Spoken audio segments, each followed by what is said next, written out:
everyone. Thanks for coming to TokBox. Hi, Ryan. Hi, Tiffany. So thanks everyone for coming to this first Tech Talk. It's going to be the first of a long series that we're going to be running this year and hopefully the years to come. For this first one, we have invited Josh Carpenter, who used to work, still works at Mozilla, used to be the lead of Firefox OS, but for the last year, he's been working on virtual reality, leading all the web VR efforts at Mozilla. It's super interesting work. If you haven't seen him GDC or previous iterations, super cool stuff, and that's why we wanted to kickstart this series with him. But I'm not as interesting as he is, so let's give it a round of applause. Thanks, man. Yeah, thank you. Fantastic introduction. Who here's tried virtual reality? Any? Yeah? Okay. So I'll start tonight with actually, hold on. First, any presentation you do, put a picture of your mom wearing a bucket in the slide deck. And then show it at every single presentation you do. Oh, he told her it was a virtual reality prototype. She likes wine. All right, so kind of tonight we'll go through a quick primer on just what is virtual reality and why does everyone in this city seemingly talk about it. And then I think the second question is pretty interesting, and I want to touch on where does the web fit into it? Not a lot of people are talking about VR and the web. And then, especially for this audience and for this organization, and I think the thing that I really want to explore tonight as a group is where does collaboration fit in when you combine virtual reality and the open web? And I want to talk about the early days of this, some things that are being done by some pretty neat teams out there, and why it personally is something I'm really excited by, and I think is maybe an area of a lot of innovation. So first, that primer. Oh, and then by the way, at the end we'll do kind of a Q&A, and we can all drink beers and do face-melting prototypes here with the DK2. All right, so what is virtual reality and why is everyone excited? In a nutshell, the thing I try to explain to everybody, the thing that makes it genuinely new and amazing is that no computing medium I've ever worked in has ever made people have that reaction. And that is a very common reaction with virtual reality. I've shown this to my 84-year-old stepdad and to my 2-year-old niece. They all have this reaction at some point. It has this thing called presence. And yeah, so presence is essentially your brain being tricked by what it sees and what it hears into believing at a very deep, very ancient brain kind of level that it is in this synthetic virtual environment. You know that you're sitting with your buddy on his couch with a headset on playing Call of Duty, but your old brain doesn't know that. It believes you are 1,000 feet in the air, your heart rate gets higher, your palms begin to sweat. If we do a good enough job, we can induce this level of immersion. It is called presence. Presence has a very distinct meaning.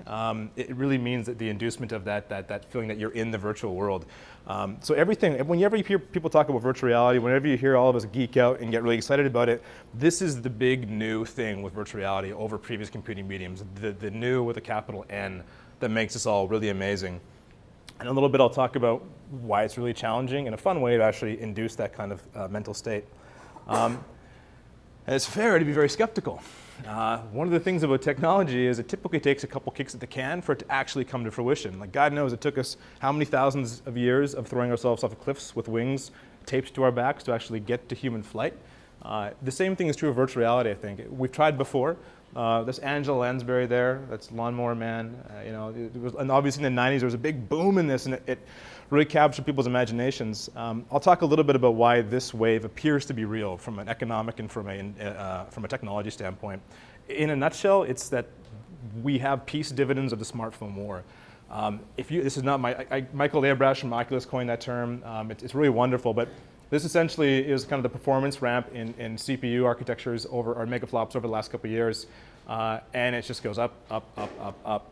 This is mobile computing right here, climbing ever, ever higher, and actually coming onto par with desktop computing platforms. If there's one thing that's true in technology that we're all kind of living with the effects of, it's that smartphones and the quantities in which they're produced and the sheer competitiveness of that market has yielded unto all of us really cheap components, sensors, drone technology, virtual reality technology. All this stuff we've wanted to do for a very long time is now possible because we're all benefiting from the components of the smartphone technology race. So when you see this is a smartphone in disguise. That's actually a Samsung Galaxy smartphone screen inside this Oculus DK2, Development Kit 2. The sensors in here are just smartphone sensors. All of this is basically a big glorified smartphone. And in fact, you may have seen the Gear VR and a couple different headsets out there where they literally have you take your Android phone and slip it into a very basic holder, and that is your virtual reality experience. It's a smartphone pressed up right against your face. So even if none of us had ever even heard of the term virtual reality or even knew what it was, virtual reality would still be getting better because every year smartphones get faster and better. So that is really why, from a technology standpoint, this is actually real this time. We have the means in a way that we did not have before. And this is really important, is that there's a perception, I think, that the thin end of the wedge in virtual reality is gamers and movies, because these are industries where you've got people who know how to make immersive experiences, have been doing it for decades, and they're early adopters as well. They kind of fit the early adopter profile.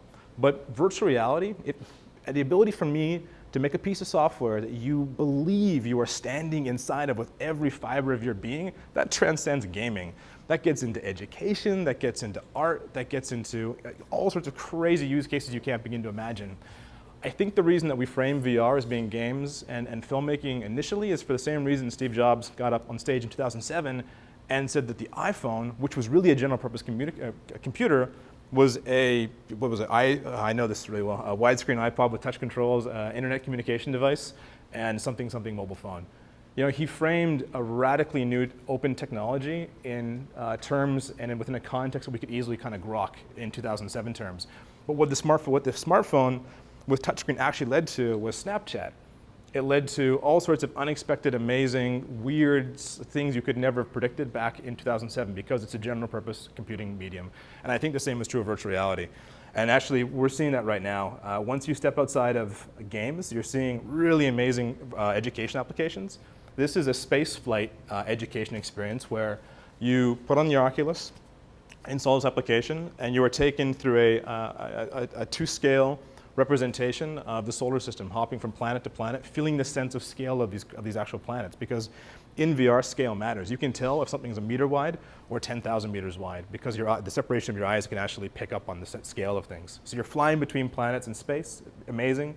There's been some really interesting stuff being done with rehabilitation with virtual reality. I'm mentoring a team that's in a startup accelerator in San Francisco right now who is actually trying to cure people using exposure therapy of phobias. So you put on a headset and you're in a turbulent airplane, or you put on a headset and you're looking at a spider right here in front of you, or you're 1,000 feet up in the air. And it's trying to get people to actually expose themselves to their phobias and actually help them get past it. So there's a lot of people experimenting with the medical applications of virtual reality. Am I in the way of my own screen? No, we're good. Obviously, military applications have been around for a long time, but this is an interesting application done on the cheap by the Norwegian military to actually festoon a tank and a bunch of different cameras, then stitch those camera feeds into one cohesive 360 experience. So the soldier can essentially sit inside the sealed tank and look around as if the tank was not there. The tank was transparent. This is fascinating. This explosion of virtual reality will coincide with other emergent technologies.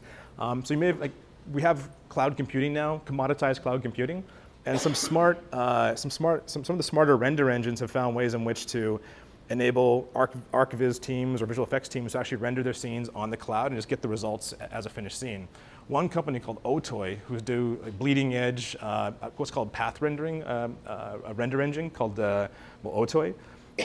They're working on a scene format that essentially is what they call holographic. So you render the scene once, it comes down as a still image, but it's a still image you can move around inside because that still image actually contains all the light information from every possible angle within the scene. So you can walk around within a still scene, but it's rendered as a still. So it's extremely fast to render, but also hyper-realistic, and you have full mobility inside it. It's called light field technology. I'm not doing it justice. Light field goes way beyond just rendered technology. It's kind of, there's a couple symposiums happening in the Valley right now around this stuff. There's a lot of startups actually trying to embrace light field. You may have heard it in the context of Lightro cameras, which essentially capture not just the vantage point of the camera, but also a little bit of an offset, and you can actually do a focal length adjustment. Light field's very interesting and highly applicable to VR, but essentially the takeaway here is rendering hyper-realistic scenes in the cloud and then sending them down to the client. And whether the client's like a $100 smartphone or a $10,000 PC, you get an extremely hyper-realistic experience. Then we have this is a Game of Thrones exhibit, making people feel like they're ascending the wall in the north. This is creative applications. So Tilt Brush is a brilliant application done by Skillman and Hackett in San Francisco, where essentially it's like Photoshop in 3D. I gotta show you, you guys see a video of this thing, it's unbelievable. Tilt brush, maybe I'll circle back later and show you a video of it. And then I mentioned filmmaking, so there's an explosion now in companies innovating in the camera space to actually capture 360 stereoscopic video so we can make you feel like you are a hockey player skating up the ice. And I would use that analogy because I'm Canadian. Or that you're in a movie, you know, in Goodfellas, you're actually walking through that long tracking shot with Scorsese into that theater. A lot of filmmakers are extremely interested in this technology because it kind of gives them a new way to tell stories. And it's also very challenging for a bunch of reasons. I think ultimately what's really cool about virtual reality is I go to these meetups, I meet a ton of people, and it's kind of like a watering hole. It's bringing together all these different people in fields that have never really interacted before. So I'm a web guy, and before that was a visual effects guy a little bit. But it's also bringing in the creative coding types, like the demo scene guys. We work a lot with them. The gaming people who are all brilliant and amazing. They're interacting with the architecture people because to be a good designer in this medium is less like being a magazine designer. Now you have to be more like an architect or a space or interior designer. Film, obviously, theme parks, education, defense. Meeting people at gaming events who are from Lockheed Martin or Northrop Grumman is kind of surreal, but it keeps happening. And then social networks. It's just a really interesting confluence of different fields all coming together. And to me, again, that reinforces the fact that this is a general purpose medium. It's not just gaming or cinema, although that will be the thin end of the wedge, probably. Oops. Okay, so where does the web fit into this? Am I gonna skip this? Oh, Keynote. There we go. I'm sorry, Keynote. I love Keynote. I don't mean to get mad at it. All right, so where does the web fit in?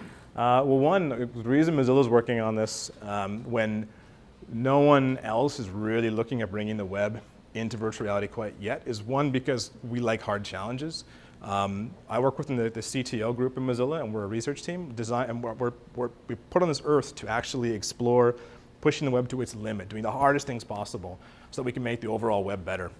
And it's really hard to do virtual reality well. So I mentioned presence. These are actually, there's very concrete benchmarks you need to hit to induce presence in the viewer.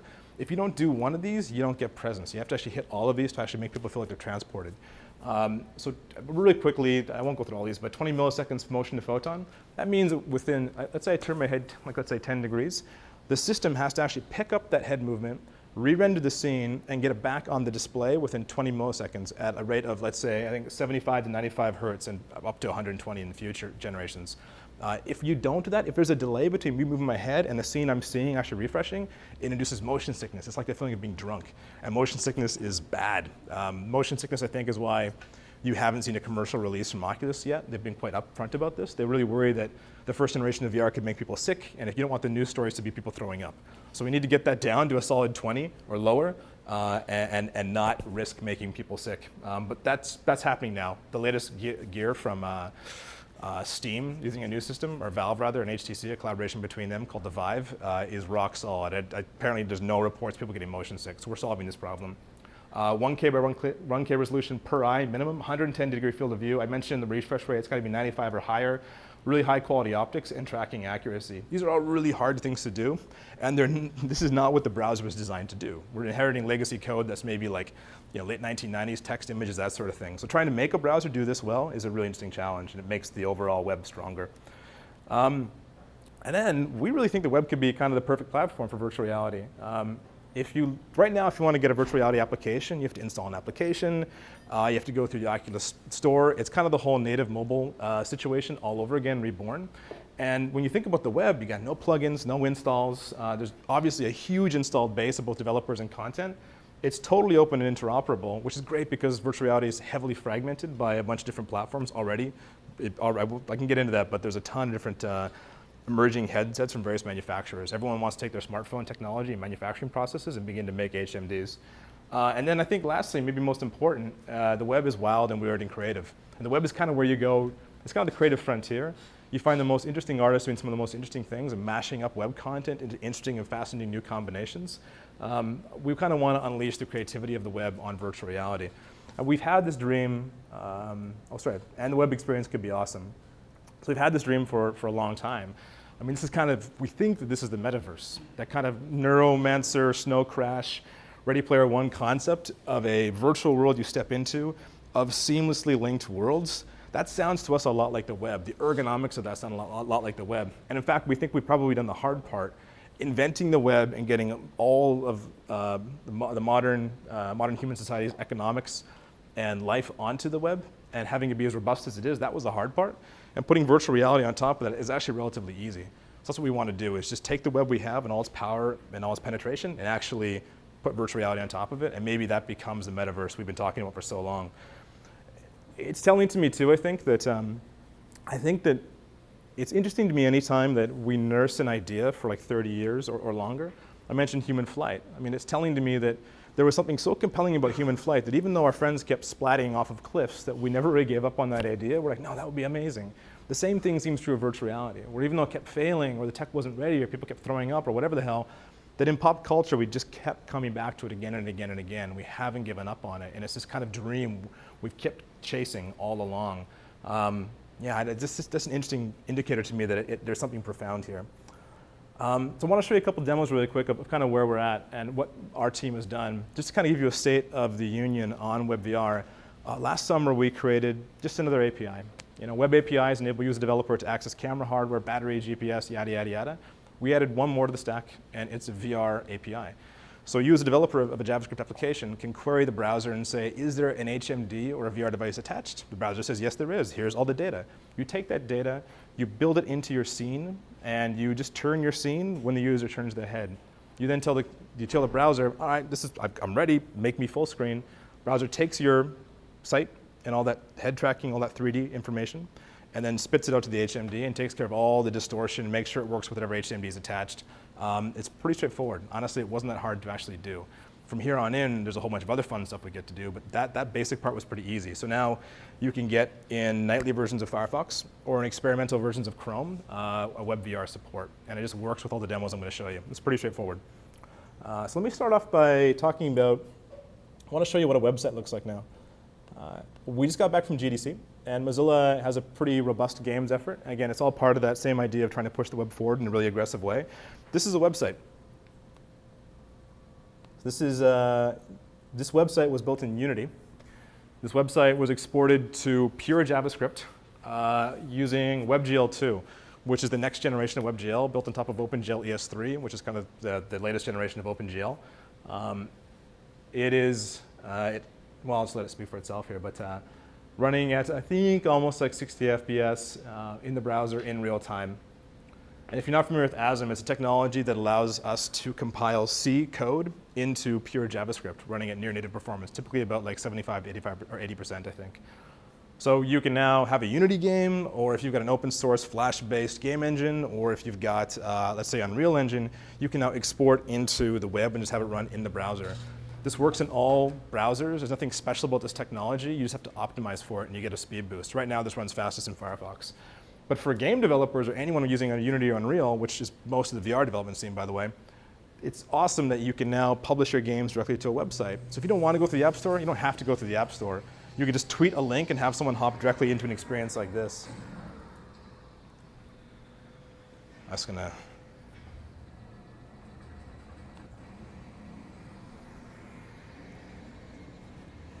It's actually kind of eerie in that there's a version of the universe we live in where this doesn't exist and I'm trying to do WebVR.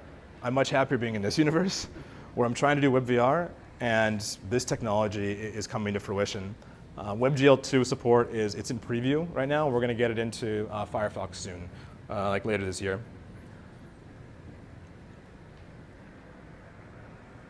How final is WebGL2? That's a good question. To be honest, I don't know. I think it's, I suspect the spec, you should probably look it up. I suspect the spec has been ratified and it's just the browser's actually implementing support. So the Chrome team is also in a bit of a race with us to see who can get there first. But, all right, so that's WebGL2, that's a website. There's a bunch of games out there who are now taking advantage of it. I want to show you our team website here. I didn't restart my browser, so it might chug a little bit, but this is our team website. So everything I'm talking about tonight, if I talk too fast or whatever points slip by, or if you want to find the code or anything, it all lives here. And this is our site where we publish all our demos, all our experiments, and publish open source code. You can also download Firefox from here. And essentially what we've got is, my browser wants to be restarted, is, like I said, a bunch of demos, mock-ups, techniques for actually developing VR websites, things like that. And the process of actually getting started with WebVR is just go to downloads, You grab Firefox Nightly, you install a very tiny add-on. That add-on has a little bit of commercial code that's required to speak to the Oculus SDK. We support the Oculus right now primarily. We're going to expand it later on. And you're good to go. You have to disable one little setting, but it's pretty straightforward. And once you do that, once you go to a website like this, you get a little goggle icon in the lower right-hand corner. That's like, oh, there we go. And you can just click on it. And we're in virtual reality, actually in the headset here. And I have mirroring turned on. So now what you're seeing on the screen here is what the user would be seeing in the headset. Again, it wants to be restarted, so it's going to flake a little bit, but it's pretty solid. This is a scene I made. It was kind of a stress test, throwing 200,000 polygons at the computer or at the browser just to see whether or not it choked. It's a basic fly-through, really simple. At the end, we built in a tweet viewer, so we're actually pulling in Twitter data to actually visualize GDC 2015 tweets floating in midair. We're just basically creating a ton of experiments like this, just seeing, just ourselves actually learning WebGL. Most of our team hadn't played with WebGL before, so there's been a process of us actually learning how this all works. This is a documentary currently being shot in the Arctic by a team. By the way, this is all being pulled up of web server right now. Like nothing you're seeing is running off my local host. This is just being pulled off of GitHub, and you saw it loaded almost instantly. So this documentary is taking students into the Canadian Arctic to kind of see the effects of climate change. The file format is just an MP4, it's a flat image.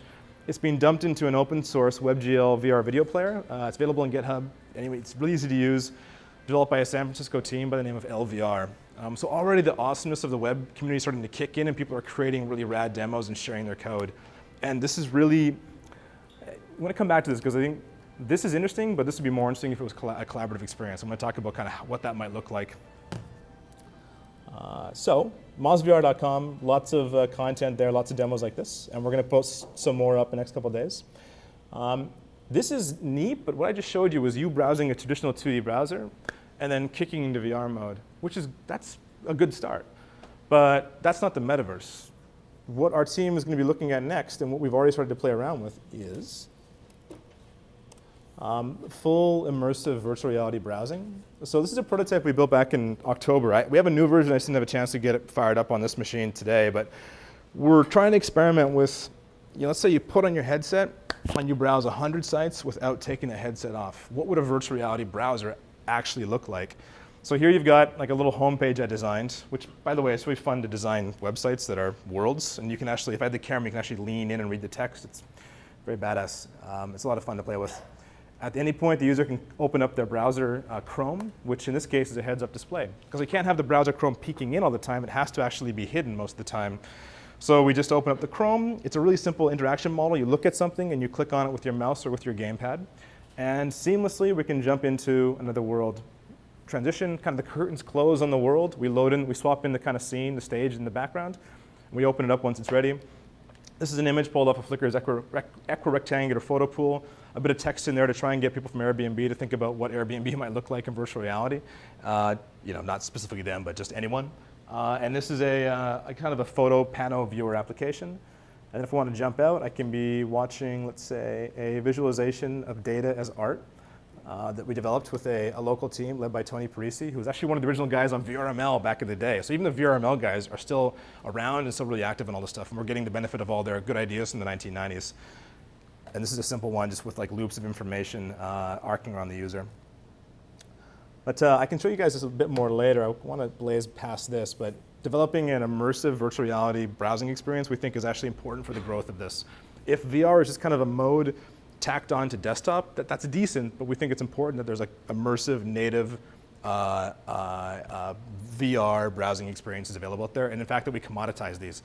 So any VR developer out there can just build a VR browsing experience as easily as you can incorporate a web view into your mobile application today. We want to get the web commoditized in virtual reality. I'll skip past the WebVR boilerplate here just for time, but just so you know, it's a developer at Google, also from Vancouver, funnily enough, pinged me about a couple weeks ago and said he made a WebVR boilerplate. So he's taken the WebVR APIs, and he's made a little bit of JS that you just drop into your scene, and it ensures that your WebVR scene works on desktop, on mobile, cardboard, even on iOS. I can show you a demo later. And then with the Oculus as well. So again, the web community is so good at sharing our knowledge. We're just going to make it easy for people to include one library and get your WebVR scene working everywhere, interoperable with no work to the developer. And all right, I just got to share this real quick. This is amazing. I mentioned the wild and the weird and the awesomeness of the web creativity scene. You probably wouldn't want to install this as an application, but as a piece of art, as a brief transient experience, it's hard to beat this one from a local artist by the name of Isaac Cohen, aka Kabibo. He's a WebGL ninja, and just a brilliant, really amazing creative guy. So this uses the Leap Motion motion controller. The Leap Motion is talking to the browser through Leap Motion, Leap.js, their open JavaScript API. And it's a bit flaky right now. You can see I'm getting lots of freezes, which is because I haven't restarted the browser. But you can essentially warp the fabric of reality. And this is ridiculously fun. Those little white nodes also generate sound on the fly, so it becomes like a synesthesia experience with like audio and video. I honestly, at GDC, had to kind of politely, Canadianly nudge people to kind of give up the HMD and let their friends try, because this is really weirdly, strangely addictive and beautiful. Everything can be warped. You guys can try this afterwards. Again, it doesn't run as well on this MacBook Pro Retina, and I've got a scratch motion controller, but you get the idea. Again, I can't wait to see what developers and artists do with this. You know, check your Twitter, built this, check it out, click on a link, and you step into a virtual world like this, and it loads instantly. Like that is the promise of VR and the web, I think.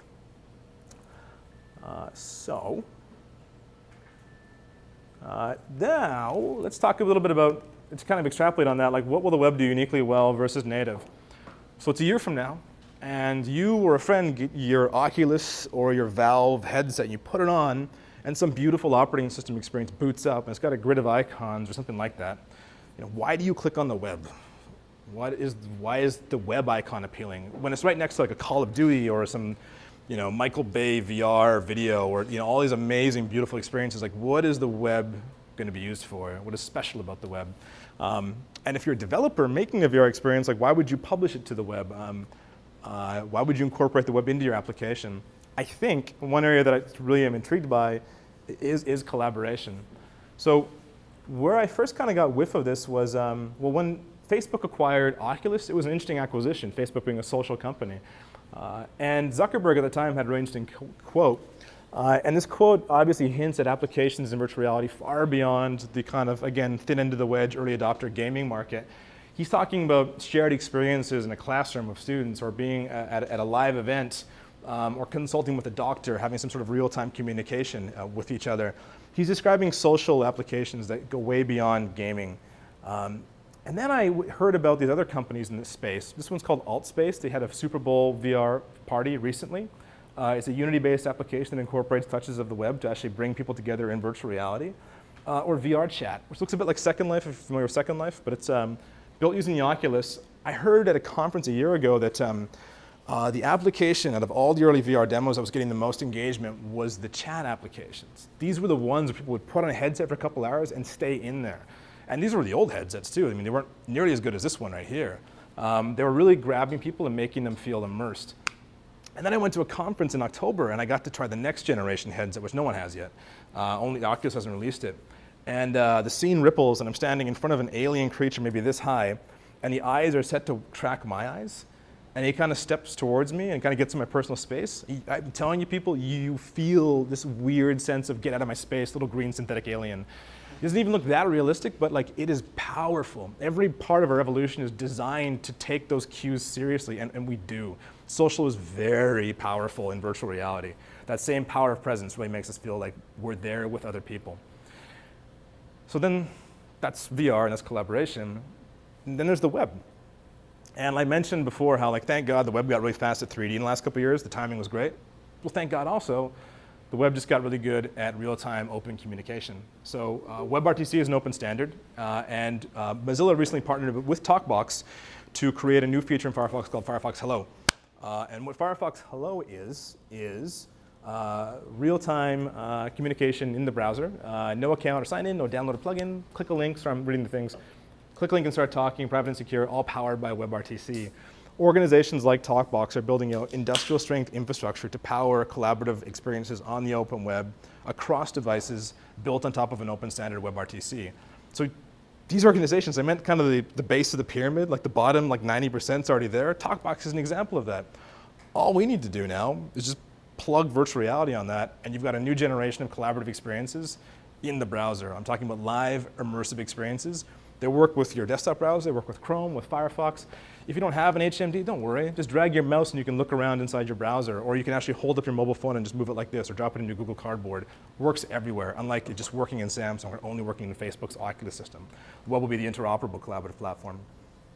And so one use case, for example, is let's say you have an astronaut on the space station, and she takes this camera, which is entering production soon. It's from a startup here in San Francisco called 360 TV. It's a mono 360 live streaming video capture device. It's very, very small, streams over PoE. And she takes it with her to the space station and plugs it into their sweet Ethernet connection, I assume that they have. It streams to the web. And students running Chrome or running IE or Safari or Firefox, whatever the hell, can step into that experience and look around and be inside the space station with her to see exactly what she's actually seeing with the power of presence. So they actually feel like they're there in a very visceral way. And they can actually watch and listen as Julie actually explains to them what life is like. And as she points out the window as the Earth sails by, they can actually look out the window and see what she's talking about with live video and audio. And if you don't have a headset, if you were sick today and you couldn't make it to school to use one of their affordable, like half the price of an iPad HMDs, you can just be at home on your desktop display and just drag your mouse to look around, because you have full backwards compatibility with all this stuff, as long as the developer included the right JS library. Or your mobile device, same mechanism. And again, I can show you a demo of this. It works everywhere. If you have an HMD, fantastic, it makes it better. If you don't worry. All powered by WebRTC. This is really intriguing to me. And recently on our team, we did a little experiment. We actually had one of our interns build something using Pure.js, which makes working with WebRTC a little bit easier. He built this in a couple weeks. I'm going to try and I'll kind of go through. I'll skip through a bit of it, but just to show you kind of something that we've been hacking on. We haven't actually shown this before, but this was not hard for us to build. Is it possible to turn that up? Is that turn upable? Yeah, thanks. Oh, sorry. I wanted to go to a virtual reality website and invite friends to join me. Go to that website. And by what I've done here is I've been provided a link that I can send to a friend, and I've been asked to share my microphone. So I'm going to share my microphone, copy and paste the link, and using any type of communication application like IRC, I can send it to my friend Josh. And then I get that link from Michael, I can just click on it, and I'm going to paste it into Firefox, or just click. And I'm going to grant access to this device. So right now he just got That's fine. he just got his audio coming through mine, coming through his. I can give myself a name, so I can call myself Josh here. And then as you can see, on Michael's screen it says Josh, on my screen it says his name, which is Mike. Yep. And now we've got a WebRTC connection established between two of us. We have data going back and forth. And we have a media stream of our audio. So pretty much everything you need for communication. And what we're going to do together is explore space. Shall we actually put the headsets on for this? Yeah, it's more fun. Alright, so we're putting our headsets on. This is all running in Firefox. We're going to play like VR. We go into. I can't feel my controls. So now I am in space.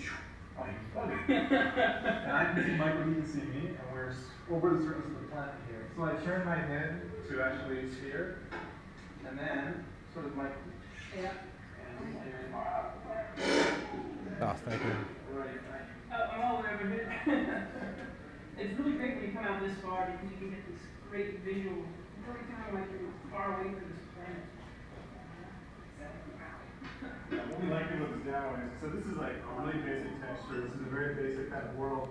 So again, that's Pure.js. It took a couple weeks to bang together. You didn't see us actually using the audio, but the audio does work as well.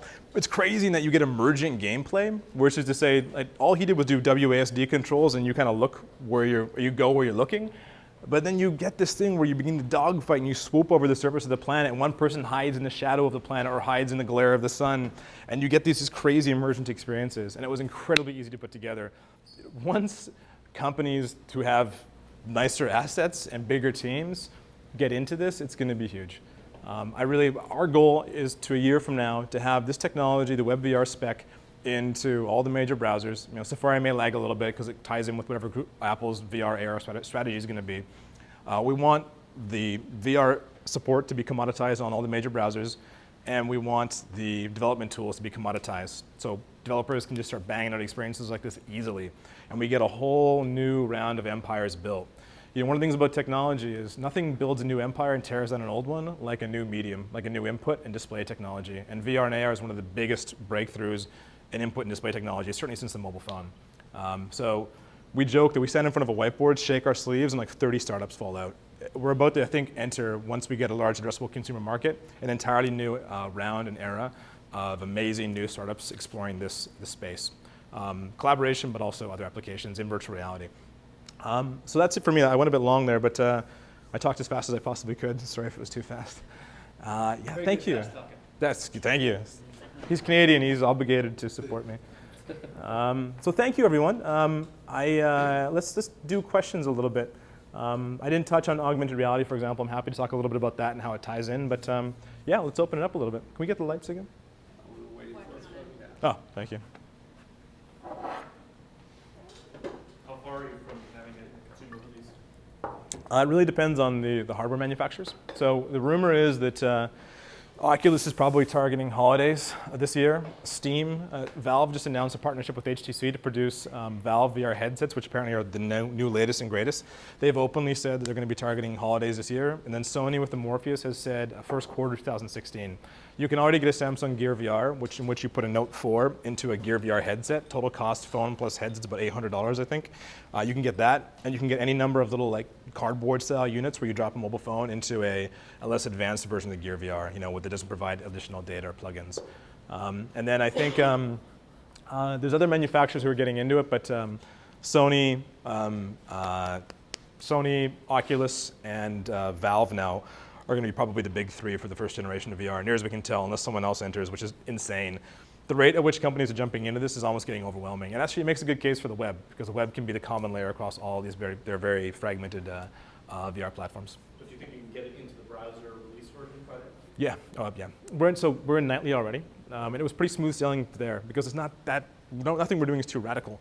There is a lot of work to be done in terms of, so you go full screen, and what appears with the full screen prompt, it says like, are you sure you want to be in full screen? But you can't see that in your headset because it's right here. And there's that, you can see how the Oculus crops the vision, and it blocks your input, and it darkens the screen. Like, it's a disaster. So part of the fun for me is going in there and just snipping out all the old parts and diverting preferences and user flows around some of the old technology and negotiating within Mozilla to actually have these things be a priority. And then my counterparts, presumably at Chrome, will be doing the same thing. So I don't think it's particularly hard. We're on a pretty smooth track to get there. So yeah, I think I'm confident of that. I think the question will be performance. I think it's good enough, frankly. It's a lot better than the cardboard is right now in WebVR with a machine like that. But yeah, I think we're in a good space. I'm confident. You can hit 60 or 90 hertz? Yeah. We right now request animation frame is pegged to 60, which is bad because the HMD wants to be at 75. The next new generation stuff wants to be at 95 or even higher. And request animation frame is kicking out animations at 60. And when you have a mismatch, the judder will make you want to barf. It's really quite amazing. So I have to drop down that HMD to display at 60 to match the computer's output. It works, but it's suboptimal. So we need to actually basically take the brakes off of request animation frame and let it run any frame rate it wants to. That's another one of those deep engineering efforts that it's just a question really of priorities. Like, it's software, it can be done, but guys like me have to argue inside organizations for it to be a priority. So it'll work now. It's pretty good, but we want to have it go faster. Yes? Yeah. As good as each scene looks, the whole thing seems kind of isolated. Like, each scene is like its own place. Have you been working on addressing and links and portals? Yeah. How to actually make this a web? Yeah, definitely. Yeah, sorry. So the question was, the scenes that we've seen so far are all kind of isolating, and you have to go through a heads-up display to kind of move between them. Are we working on links? Like, are we working on the fundamental ability to traverse between sites seamlessly? The thing that it makes the web the web. So yes, someone's going to design the blue underline link of virtual reality on the web. Like, it's just a matter of time. We'd love to be part of that process. There's some neat challenges in that. Like, if you're going to put on your HMD and just surf the web, Well, when you go to a VR site, you want to go right into VR. You don't have to click a little button because you're in VR already, damn it. Like the browser should be smart enough to, if I'm in VR, put me into VR mode. If I'm on a mobile phone, show me the mobile version of the website. Don't show me the desktop version, right? Same kind of thing. To make that happen, the browser has to know a little bit about the website it's consuming. Is it a VR website or is it like, I don't know, a website from the mid-1990s? So we need to figure out, maybe it's a viewport meta tag, maybe it's some new standards, but there's mechanisms whereby the browser can tell the developer what context they're operating within, and the developer conversely can tell the browser what mode they want to be presented in, and we can have that kind of seamless browsing. And then the link stuff, if it's WebGL, it'll be up to the developer to design the look of the link. If it's declarative, which we're also working on, which I haven't shown you today, but if it's the DOM, then the browser can decide how it renders the link and what happens when you mouse over it and all that good stuff. So yeah, we're definitely working on that. Yes? Is it only you guys at Mozilla working in this VR for the web, or is there a working group in which you are collaborating with more guys who develop web technology stuff? Within Mozilla, it's a small core team. It's myself, Vlad, and a couple contractors, and now actually we've increased the team size. We are growing. That's within Mozilla. Then we work with all the other teams inside the organization, like the platform guys, the graphics guys. Outside of our organization, the first thing Vlad did when he proposed the API was he sent an email to Brandon Jones and the Chrome team, and they bounced the ideas off of each other in a public mailing list. Because, you know, once you get down to the graphics teams, a lot of people are friendly. These guys all know each other. They're all friends, you know? And they want to make sure they all share their good ideas. So Brandon Jones, his 20% project is bringing WebVR to experimental builds of Chrome. And if you just look for Chrome VR, you'll find a link to that. But I think Google's play with VR appears to be wherever there's a screen in the world, Android should be powering it. So if this is an HMD, it's just another screen, it should be Android. So I think they're investing money in the cardboard team and staffing up there and trying to make Android the platform for virtual reality. And that'll be going up against Valve, which is doing Steam, and Oculus, which is doing whatever Oculus is going to do, and then Sony, which is doing the PS4, yada, yada, yada. But there's versions of Chrome out there, and they work quite well. And then with the IE team, we chat. I think they've got Spartan on their hands, and they also got HoloLens. So maybe the Microsoft sits out virtual reality and just waits for augmented reality, which is going to follow down the road a couple years later. Augmented reality is harder to do for a bunch of reasons. It may be that they get on board with this, but they kind of do AR first, and their IE team goes on the AR path. So we'll see. But again, the tech's not hard to implement. So my hope is that we can get this again implemented in all the major browsers by this time next year. That would be a really nice thing to have. Yes. Do you think VRML will ever make a comeback? Declarative 3D is good. That's what VRML is. Like, give me a room. Like, actually, I'll show you one thing. This is I think the development community will fill the gap. Like, WebGL is great, but it's very low level. Even if you use 3JS, which is a nice framework on top of it, it's still quite complicated. This is Scene VR, which is being done by one guy with a couple contributors in Wellington. Enables you to say, using a very simple declarative markup, I want to have a room. I want to have, sorry, my browser really hates me right now for some reason. There we go. So that syntax there, that is like VRML-ish syntax, like scene, box, my cube, position, 1, 2, 3, scale, yada, yada, yada. You can imagine people using things like web components to say, I want a tree, it's this old, it's this tall, it's this species, and actually wrapping WebGL up inside a declarative markup. Like I said, I think we'll borrow good ideas from VRML, and some of the guys involved in VRML will be involved, but I think we'll probably invent new technologies, like, again, based on more modern web tech, like web components. Yes? Really excited about the learning and collaboration opportunities for using technology. It seems like graphics is more or less a solved problem now. Obviously, a lot of tweaking and processing going on. Just told me about WebRTC and voice communication. It's really exciting. I'm working on a nightmare project right now with old 3D technology, plugins and web. You probably understand all of the Yeah. problems that go along with that. So voice communication seems like more or less on the way to being solved. Are there any other components for collaboration that you think are essential that are still rough and are still being worked on? Yeah, I think input's a big question mark. So one student has a leap motion, one student does. Like, how do you one student has Valve's new system, which uses 2 independent motion controllers, has triggers, and you actually kind of reach into the scene and hit stuff. And the other student has a mobile phone. Like, how do you as a designer design for that spread? You know, people talk about responsive design, they talk about write once, run everywhere. I think UX designers kind of roll their eyes and are like, I need a bigger team. because it's hard to design a good experience that can adapt to that many different device and display formats. I think that will be a challenge. But there too, I think the web's pretty good at people solving that and then releasing the boilerplate of VR, and you get that for free. Or Boris on the Chrome team releases a boilerplate that makes it easy to support all the different devices. So I think it'll be a challenge. I think the web community will solve it. It would be easier if we knew more about what the Oculus default input system was going to be, but we don't. So if I'm designing that VR browser, I've got to kind of default to a safe baseline, which is basically a look-based cursor and a single button tap and a back button. I mean, that's kind of like the Nintendo controller of VR. That's kind of the safe baseline.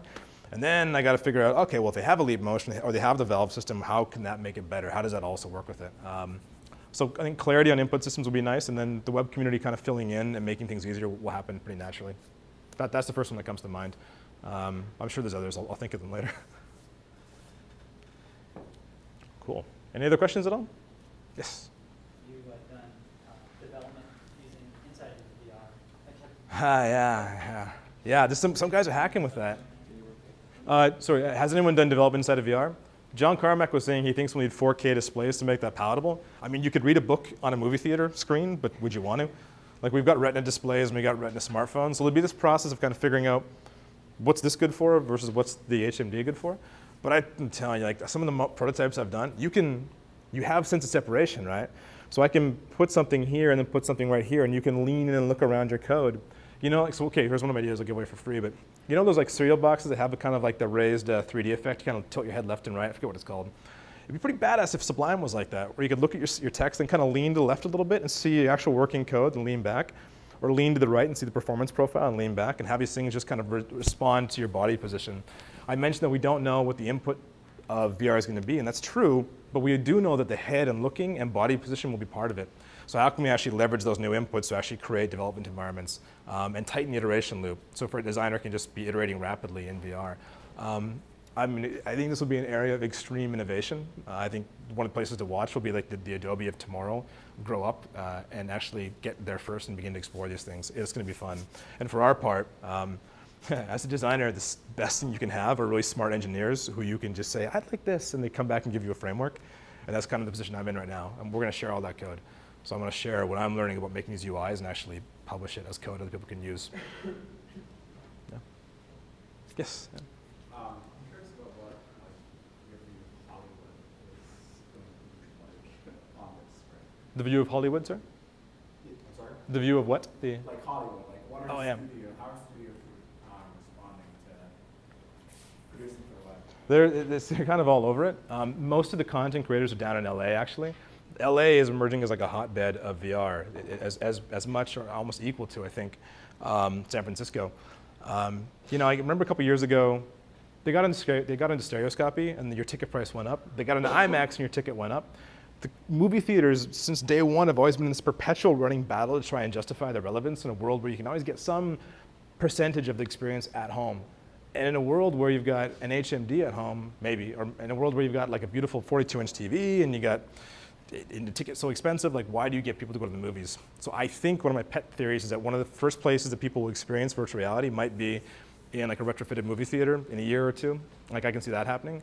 So that's distribution. And then in terms of the filmmaking side of it, I bumped, Werner Herzog was at a meetup in LA in September. And this is a guy, this is an amazing documentary film director who always seems to embrace technology. He did Cave of Forgotten Dreams a couple years ago with stereoscopy. I have complete confidence that Hollywood will jump on board this because once you've actually been inside a scene like Transformers, I've seen a scene like this, it was 3D, it wasn't film, but once you're in these experiences, it's pretty remarkable. I mean, it is like nothing you've ever seen before. And visual effects houses have the talent to actually do this. So visual effects houses are already making 3D immersive experiences. For them to just go from here to here, I mean, you're hiring a lot more people, it's a lot more work because your coverage has to be huge. I mean, where do you put the crew? If you can look behind you and see like the key grip, you have a problem, right? So some interesting challenges to be solved, but damn, is it ever fun.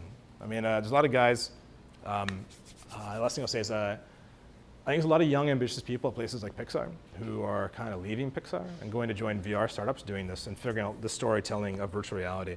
And that's why Oculus, I think, started the new Story Studio. I can't remember what it's called, but it's like Oculus Story. It's an in-house, it's kind of like a Pixar inside Oculus, as near as I can tell. And they're going to be doing first-party cinematic experiences. So there was a great article a couple days ago about how VR took over Sundance. So yeah, watch that space. I think it'll be the next to games, the other area of big early adopter investment. Cool. Well, thank you guys. Thanks very much.